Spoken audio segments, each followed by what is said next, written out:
നമ്മുടെ റാങ്ക് ലിസ്റ്റുമായിട്ട് ബന്ധപ്പെട്ടിട്ടുള്ള ചെറിയൊരു യാത്രയുടെ വീഡിയോ തന്നെയാണ് ഇന്നും. നമ്മളൊരു ഓഫീസിലേക്ക് ഒരു വിവരത്തിന് വേണ്ടിയിട്ട് വിവരാവകാശം അഥവാ RTI വെച്ചിട്ടുണ്ടായിരുന്നു. അപ്പോൾ അതിൻ്റെ മറുപടി നമുക്ക് ലഭിച്ചു.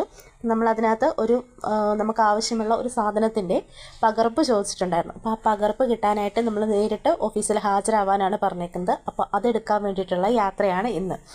അപ്പോൾ രാവിലെ തന്നെ ബസ് സ്റ്റോപ്പിൽ വന്നു നിന്ന് ഉടനെ തന്നെ ബസ്സൊക്കെ കിട്ടിയിട്ടുണ്ടായിരുന്നു. അത്യാവശ്യം നമുക്ക് 1 മണിക്കൂർ ഡിസ്റ്റൻസ് ഉണ്ട് എനിക്ക് പോകാനായിട്ട്. സത്യം പറഞ്ഞാൽ രാവിലെ പ്രിയദർശിനി നോക്കിയാണ് പോയത്. പക്ഷേ ആ സമയത്ത് ആ റൂട്ടിൽ പ്രിയദർശിനി ഇല്ലായിരുന്നു. അതുകൊണ്ട് പ്രൈവറ്റ് ബസ്സിൽ കയറി ഞാനങ്ങോട്ട് പോയി. സത്യം പറഞ്ഞാൽ ഒരു 2 വീലറൊക്കെ പഠിച്ചിരിക്കേണ്ടതിൻ്റെ ആവശ്യകത ഇപ്പോഴാണ് മനസ്സിലായത്. കാര്യം നമുക്ക് കുറച്ച് നേരത്തെ ഒരു 2-2.5 മണിക്കൂറത്തെ കേസേ ഉണ്ടായിരുന്നുള്ളൂ. എങ്കിലും എനിക്ക് ഒരു ദിവസം ഫുൾ അങ്ങനെ തന്നെ അങ്ങ് പോയി കിട്ടി. അപ്പോൾ നമ്മളവിടെ ഓഫീസിൽ ചെന്നിട്ടുണ്ടായിരുന്നു. ചെന്ന് കാര്യം പറഞ്ഞ് അവിടെ അന്വേഷിച്ചപ്പോൾ ഇതുമായിട്ട് ബന്ധപ്പെട്ട കാര്യം കൈകാര്യം ചെയ്യുന്ന സെഷൻ ക്ലർക്ക് അവിടെ ഇല്ല, പുറത്ത് പോയിരിക്കുകയാണെന്ന് പറഞ്ഞു. കുറച്ച് നേരം വെയിറ്റ് ചെയ്യാനായിട്ട് പറഞ്ഞു. അങ്ങനെ സെഷൻ ക്ലർക്ക് വരുന്നത് വരെ അവിടെ വെയിറ്റ് ചെയ്തിരിക്കുവാണ്. പിന്നെ നല്ല അടിപൊളി ഓഫീസൊക്കെ ആയിരുന്നു, AC ഒക്കെ ഉണ്ടായിരുന്നു കേട്ടോ. അപ്പോൾ കുളിരി കോരി കുറച്ച് നേരം അവിടെ ഇരുന്നു.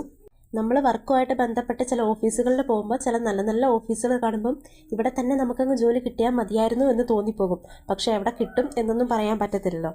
അങ്ങനെ കുറേ നേരം കാത്തിരുന്നതിന് ശേഷം സെഷൻ ക്ലർക്കൊക്കെ വന്നിട്ടുണ്ടായിരുന്നു. നമുക്ക് ആവശ്യമുള്ള വിവരങ്ങളൊക്കെ തന്നു. പ്രത്യേകിച്ച് യാതൊരു മടിയും കൂടാതെ കാര്യങ്ങളൊക്കെ പെട്ടെന്ന് നടന്നു. അങ്ങനെ ഇന്നത്തെ പരിപാടികളൊക്കെ കഴിഞ്ഞ് തിരിച്ചിങ്ങ് പോന്നു. ഞാൻ രാവിലെ 10 മണി സമയത്ത് വീട്ടിൽ നിന്ന് ഇറങ്ങിയതാണ്. ഇപ്പം സമയം 1 മണിയായിട്ടുണ്ട്. പതിവ് പോലെ വിശപ്പിൻ്റെ വിളി വന്നിട്ടുണ്ടെങ്കിലും പരിചയമില്ലാത്ത സ്ഥലമാണ്, കൂടെ കമ്പനിക്കാരും ആരുമില്ല. അതുകൊണ്ട് ഞാൻ കയറിയില്ല. തിരിച്ച് നമ്മുടെ സ്ഥലത്ത് വന്നിട്ട് ചായ കുടിക്കാമെന്ന് വെച്ചു.